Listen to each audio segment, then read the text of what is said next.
tusikubali, kwa sababu nchi yetu ni nchi ya demokrasia na ni nchi ya amani na ni nchi ya heshima. Na waomba wa Kenya, ili tusikubali Kenya badala ya kuwa nchi ya demokrasia iwe nchi ya udikteta wa fujo na kuharibu mali na kupoteza maisha. We must never, as a country, agree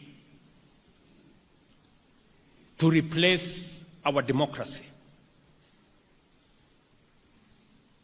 with a dictatorship and tyranny of faceless, anonymous people who want to use violence, destruction of property,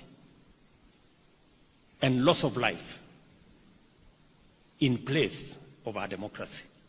We must guard the peace and stability of our nation and the democracy of our country so that it is not undermined and it is not sabotaged by anonymous, faceless, formless, sponsored people who want to use violence and anarchy and mayhem to control our nation.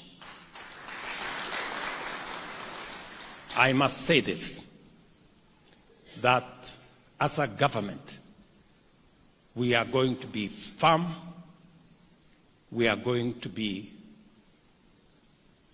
determined to protect this country from the tyranny of violence, mayhem, and anarchy.